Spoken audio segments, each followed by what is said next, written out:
بسم الله والحمد لله والصلاة والسلام على أشرف الأنبياء والمرسلين وعلى آله وأصحابه أجمعين ومن تبعهم بإحسان إلى يوم الدين. السلام عليكم ورحمة الله وبركاته.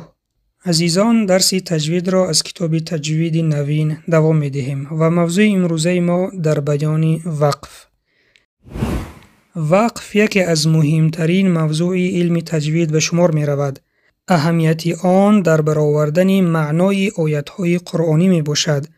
اگر خواننده قرآن کریم به قدر توانایی خویش جای وقف‌ها را داند، معنای آیات‌های تلاوت کرده اش آشکار و روشن‌تر می گردد.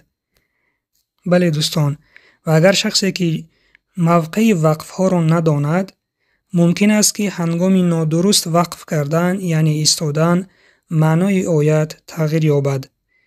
در حدیثی که از مادر مؤمنان ام سلمه خداوند از او راضی باد روایت شده است که گفت رسول اکرم صلی الله علیه و سلم هر وقت که قرآن می‌خواندند قرائتشان آیت بود. تعریف وقف. وقف در لغت به معنای ایستادن و توقف کردن می آید. در اصطلاح علم تجوید این قطع نمودن صوت در کلمه قرآنی به مقدار یک نفس و به نیت دوام دادن قرائت می باشد. یعنی نیت خواندنش هست ولیکن می ایستد، نفس می گیرد تا که قرائت را دوام دهد. نمودهای وقف: یکم وقف اضطراری، دوم وقف اختباری، سوم وقف اختیاری. حاضر در پایان هر یک آن را می گذاریم. وقف اضطراری، ضروری یا لازمی. وقف اضطراری این وقف است که خواننده قرآن در حالتهای تنگی نفس، قطع نفس، عطسه زدن و دیگر علتهای ضروری که دوام دادن قرائت ناممکن است به وقوع می آید. فهما است دوستان، شما قرآن خوانده ایستاده اید و ناگهان نفستان تنگ می شود یا که عطسه می زنید یا که دیگر علت ها پیدا می شود، شما خواندن را قطع می کنید. پس خواننده قرآن بعد از دور شدن سبب از کلمه‌ای که در آن وقف نموده بود باید خواندن را شروع کند. این در آن حالتی که معنا تغییر نیابد. در عکس حال از کلمه پیشتر شروع کند تا معنا درست شود. مثال شما سوره نصر را خوانده ایستاده اید. بسم الله الرحمن الرحیم اذا جاء نصر الله. عطسه زدید یا که سلفه آمد یا که نفس تنگ شد. در این حالت چی کار میکنید؟ دو تا از کلمه پیش سر کنید یا که از اول آیت سر کنید. اذا جاء نصر الله والفتح. دوم وقف اختباری یعنی سنجشی. وقف اختباری این وقف است که خواننده قرآن را استادش در جایی که محل وقف نیست باز می دارد برای بیان نمودن احکام تجوید و یا سنجش و امتحان نمودن او. یعنی دوستان، شما قرآن خوانده ایستاده در پیش استاد و استاد شما را باز می دارد در آن جایی که محل وقف نیست و استاد شما را امتحان می گیرد که در چنین حالت باید چی خیل وقف کنیم، باید چی خیل ایستیم. سوم وقف اختیاری. وقف اختیاری این وقف است که خواننده قرآن با اختیار خود بدون عذر یا ضرورت وقف میکند. حاضر انشالله در پایان این موضوع را پرتر دیده میبراییم و میگذاریم به شرح وقف اختیاری. وقف اختیاری به 4 قسم تقسیم می شود. یکم وقف تام، دوم وقف کافی، سوم وقف حسن، چهارم وقف قبیح. یکم وقف تام. وقف تام این وقف پوره است که معنای آیت کامل شده به کلمه آینده اش نه در لفظ و نه در معنا وابستگی ندارد. مثال آیت 5 سوره بقره با آیت 6. این آیت ها بین خود نه در معنا و نه در لفظ تعلق ندارند، چون آیت 5 سخن درباره مؤمنان می رود و آیت 6 باشد درباره کافران. مثال بسم الله الرحمن الرحیم. أولئك على هدى من ربهم وأولئك هم المفلحون.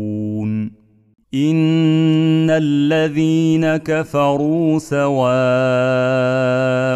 عليهم أأنذرتهم أم لم تنذرهم لا يؤمنون. ببینید دوستان، در آخر آیت پنجم ما وقف کردیم. این آیت پنجم سخن درباره مؤمنان می رود و بعد از آن آیت ششم را می خوانیم، این الذین کفروا، که این آیت سخن درباره کافران می رود. در اینجا وقف کردن در آیت پنجم این را وقفی تام گویند، چون آیت ها بین خود نه در لفظ و نه در معنا وابستگی ندارند. این را وقفی تام می گویند. دوم، وقفی کافی. وقفی کافی این وقف است که معنای آیت کامل شده و آن تنها در معنا به آیت بعدی تعلق دارد، نه در لفظ. بعد از خواندن این آیت ها وقف کردن جایز هست. مثال، آیت ششم سوره بقره به آیت هفتم در معنا تعلق دارد، چون در هر دو آیت سخن درباره کافران است. لیکن جایز هست که بعد از خواندن آیت ششم وقف کرده شود. مثال، اعوذ بالله من الشیطان الرجیم. سواء عليهم أأنذرتهم أم لم تنذرهم لا يؤمنون. ختم الله على قلوبهم وعلى سمعهم. ببینید دوستان، آیت ششم و هفتم در معنا با هم علاقمندی دارند و وقف کردن بعد از آیت ششم جایز است، چون این وقف را وقفی کافی گویند. سیوم، وقفی حسن. وقفی حسن این وقف است که معنای آیت کامل شده به کلمه آینده اش در لفظ و در معنا وابستگی دارد.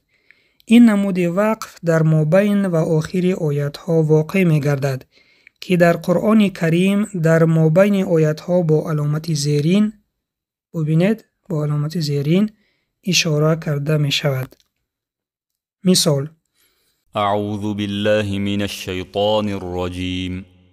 وَإِن يَمْسَسْكَ اللَّهُ بِضُرٍّ فَلَا كَاشِفَ لَهُ إِلَّا هُوَ وَإِن يَمْسَسْكَ بِخَيْرٍ فَهُوَ عَلَى كُلِّ شَيْءٍ قَدِيرٌ. ببینید دوستان، این علامت را قسم اولی آیت با قسم دویمش هم در معنا و هم در لفظ وابستگی دارند و وقف کردن در چنین جایها جایز است.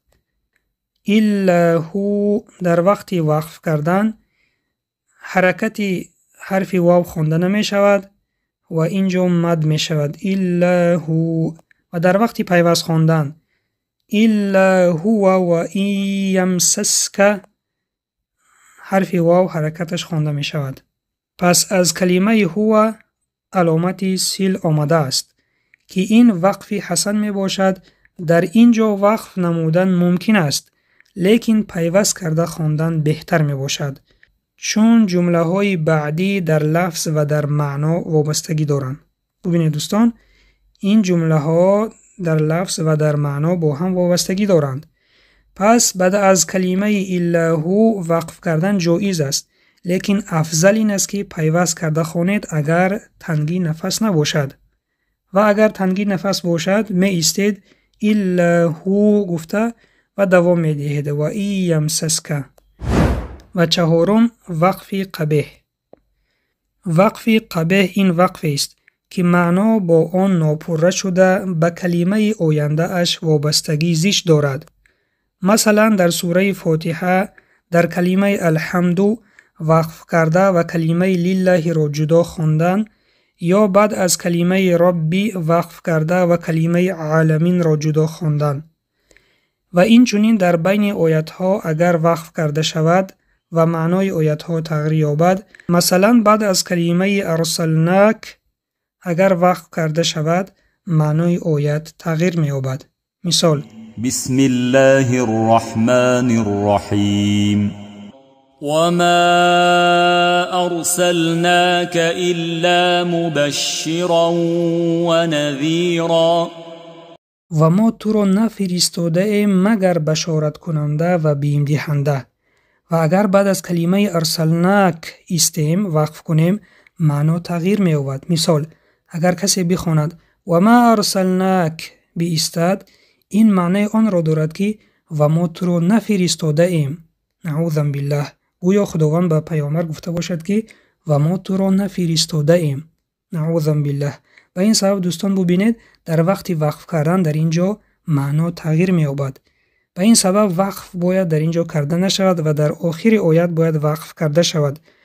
وما أرسلناك إلا مبشرا ونذيرا. و ما تو را نفرستاده ایم مگر بشارت کننده و بیم دهنده. یعنی بشارت کننده و بیم دهنده برای مردم. این نمود وقف جایز نیست و اگر خواننده قصداً در آن وقف کند گناهکار می شود، مگر در حالتهای ضروری مانند تنگی نفس، سلفیدن، عطسه زدن و غیره. اگر چنین وقف رخ داد باید از کلمه های پیش که معنای پره را می دهند خواندن را شروع کند. مثال: شخص و ما ارسلناک گفت، سلفید یا که نفسش تنگ شد خواندن را قطع کرد. او باید از اول باز خواندن را سر کند تا که معنای آیت تغییر نیابد. و ما ارسلناک الا مبشرا و نذیرا. خلاصه دوستان در چنین جایها دیده و دانسته وقف کردن گناه است و اگر با سبب عطسه زدن و سلفیدن و دیگر سبب ها وقف کردید پس از آیت های پیش سر کرده باز خواندن را دوام دهید. سوال ها برای سنجش: وقف در لغت و اصطلاح چه معنا دارد؟ وقف به چند قسم تقسیم می شود؟ وقف اضطراری را شرح دهید. وقف اختباری را شرح دهید. وقف اختیاری را شرح دهید. وقف اختیاری به چند قسم تقسیم می شود؟ وقف تام را شرح دهید. وقف کافی را شرح دهید. وقف حسن و قبیح را شرح دهید. این بود پایان موضوع امروزه. سبحانك اللهم و بحمدك نشهد ان لا اله الا انت نستغفرك و نتوب الیک. السلام علیکم و رحمت الله و برکاته.